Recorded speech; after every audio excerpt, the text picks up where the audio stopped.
News at 11 with Rollins Smith, Michelle Marsh, Warner Wolf on sports, and Dr. Frank Field with weather.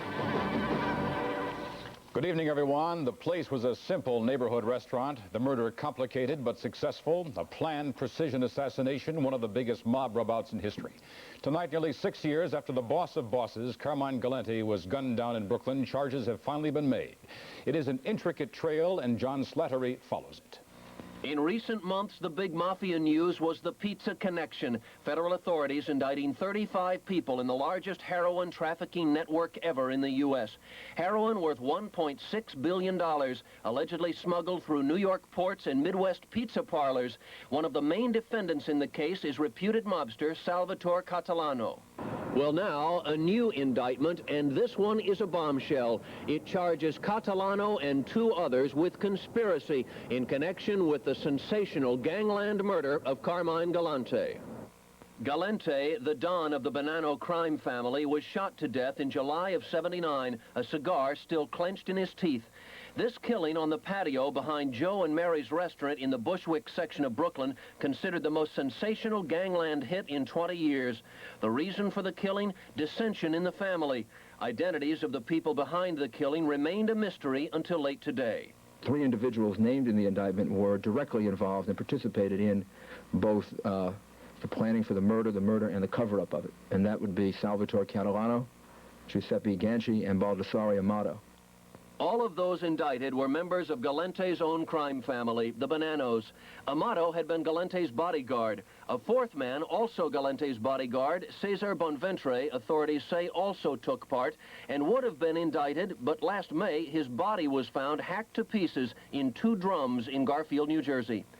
Immediately following Galante's death, Salvatore Catalano was promoted in the family to street captain. Catalano took over the area of the Bonanno family's business that had always been Galante's preserve, and that is the drug business. He moved up.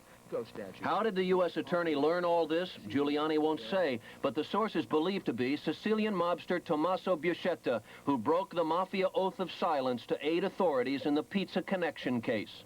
According to the U.S. attorney, these federal charges chip away at the Mafia at least a little bit and bring in indictments in the Galante case, the first indictments in 5.5 years.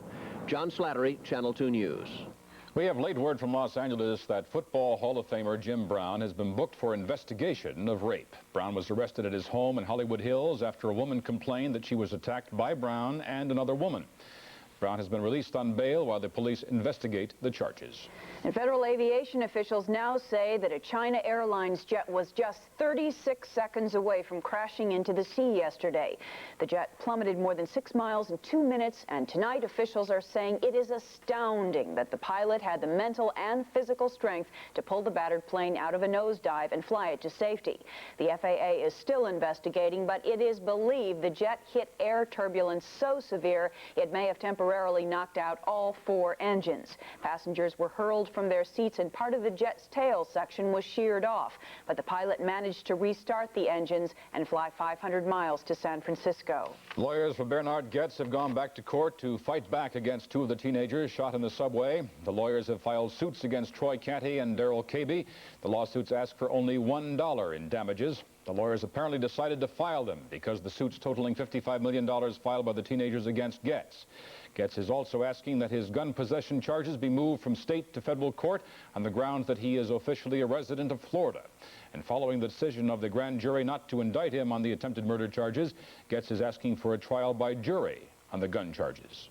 John Zaccaro is the husband of former vice presidential candidate Geraldine Ferraro, will not be spending any time behind bars for his part in a fraudulent real estate deal. Zaccaro pleaded guilty in the case, and today a judge sentenced him to 150 hours of community service. He'll be lending a hand at a halfway house on the Lower East Side and at agencies that help the elderly and the poor. And the Reverend Sun Myung Moon will remain behind bars at a federal prison in Danbury, Connecticut until at least August. The U.S. Parole Commission today denied Moon's request for parole on his 13-month sentence for tax evasion. It is a group of only 150 people based in the Northlands of Idaho. But the FBI has begun a major crackdown on the Aryan Nation, a group it says is a deadly neo-Nazi terrorist ring. Today, Gary Yarborough, one of the group's alleged members, went on trial in Boise on charges that he shot FBI agents last October. He is one of 18 people arrested for criminal activities linked to the shadowy neo-Nazi organization.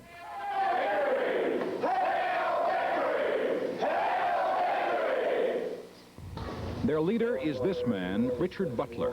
His message, a doctrine of hate against blacks and Jews, and of supremacy of the white race.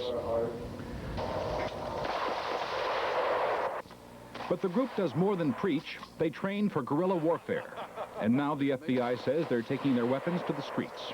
They are believed responsible for a campaign of terror, including the machine gun murder of a Denver talk show host last June, and a $4 million armored car heist in California. The money allegedly goes to build up their arsenal for the white supremacist revolution that they hope to ignite. They are a threat.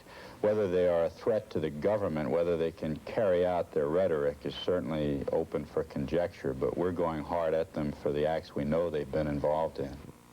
Federal authorities also fear the group may be linked to the Ku Klux Klan.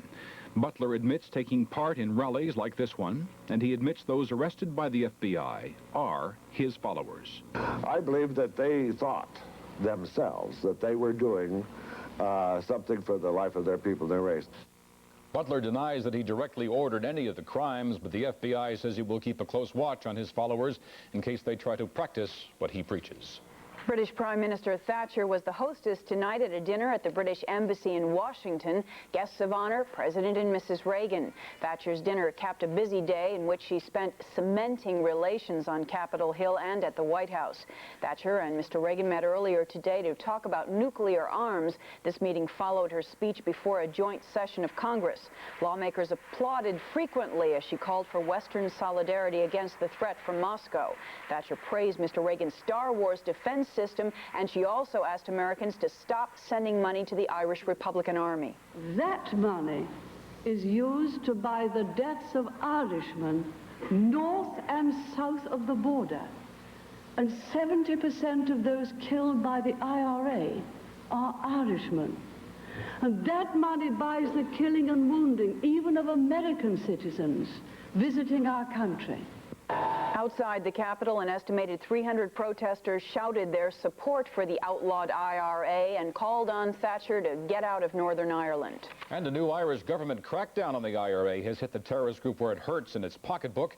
Today, the Irish High Court seized more than $1.5 million from a Dublin bank.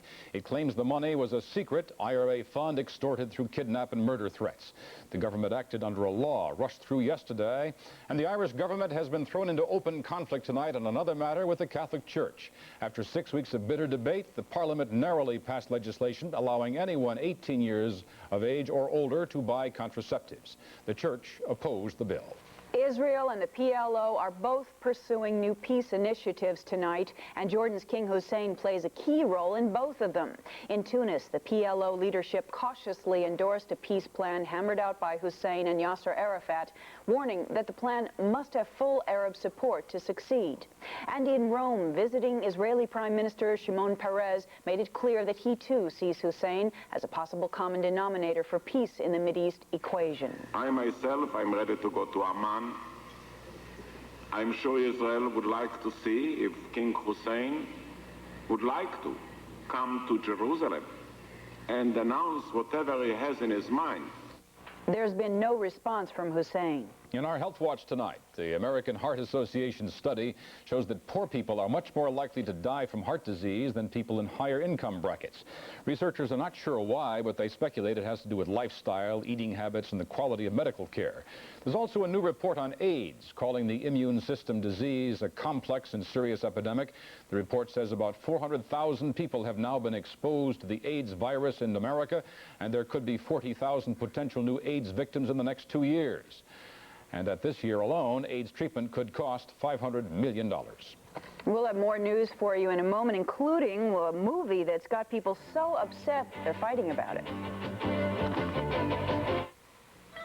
It is art, moving. It is superb machinery. It is the best Jaguar ever built, blending the luxury of rare walnut and soft leather with the response of a sports car and a legendary fuel-injected engine. Jaguar luxury is so complete that you don't have to spend a penny extra on options. XJ6, the best Jaguar ever built. Test drive the XJ6 sedan at your Jaguar dealer.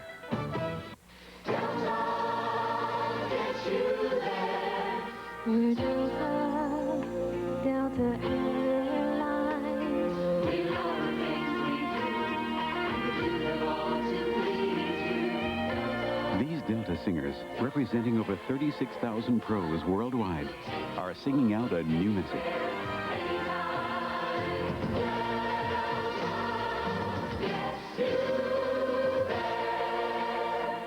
How could something that looks so funny? Original raisin or honey wheat, it's Thomas's to eat. With nooks and crannies to hold the butter, they taste so crunchy. Just can't feel their weight in Thomas's English muffins. Thomas's taste so mouth-watering good, people just can't wait to eat them. The original one and only funny-looking, tasty cooking. What was the last exciting thing that happened to you? I watched Ronald Reagan on TV. Was that exciting? Well, it was for me. It was like, I was so pleased. Want real excitement? Team Pontiac's got it. We've got a special shipment of 6,000s for our 6,000 excitement days.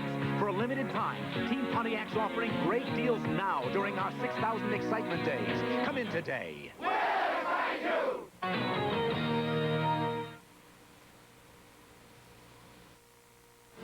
New crime statistics released tonight show that there were 1,450 homicides committed in New York City last year. A startling number, but the lowest recorded in 14 years. And while the police department says there's a drop in the crime rate, at least one community in Harlem says the crime in their neighborhood is getting worse. Channel 2's Jane Mitchell reports. We took these pictures from the window of a woman who lives across the street from the trouble spot on 108th Street between 1st and 2nd Avenues. She brought us up here to show us how she spends her nights watching drug deals. Was this a deal? We can't be sure, but she says it happens constantly. She wouldn't give us her name. She says pushers are vengeful, but she was somewhere in this crowded meeting hall tonight with neighbors demanding an end to the drug pushing. I believe that together that we can do something about the drugs that are destroying our community. You know how you see the line in the theater going into a movie? Children lined up like that buying the drugs. This East Harlem neighborhood says it's stuck in the middle of two big police drug crackdowns, one in Lower Manhattan, the other in Central Harlem. Operation Pressure Points 1 and 2. They say police have squeezed all the pushers into their neighborhood. The pushers come from outside the neighborhood. They see the cars. The people in this meeting tonight, they can tell you they see the cars. We're seeing it all over the street. And I'm going to call again to Commissioner Ward for a Pressure Point 3 right in this neighborhood because we're suffering from the highly publicized drug sweeps in the other neighborhoods. Police sent a representative to tonight's meeting. This precinct says it's already making a lot of drug arrests here, 46 on this block since January 1st. And they say this precinct has a new narcotics squad that's brought crimes like robbery down by as much as 20%. But these East Harlem residents doubt those statistics and still want an Operation Pressure Point here. Police say no. The community says it'll keep asking. Jane Mitchell, Channel 2 News. The latest movie by French filmmaker Jean-Luc Godard is sending shockwaves through France. The film is called Hail Mary, and Godard calls it a modern version of the virgin birth. Mary is a teenager on her high school basketball team. Joseph is a taxi driver trying to win her love. Screenings of Hail Mary have caused near riots in France, fist fights, and rock throwing. There is some nudity in the film. The Catholic Church tried to have it banned as pornographic, but a court ruled it was not. Still, some call it blasphemous, and others say it's not one of Godard's best. Attendance is sagging. Back in this country, Dr. Frank Field joins us next to tell you about the weather for tomorrow, and we'll have Money Watch, the latest on interest rates. Stay with us.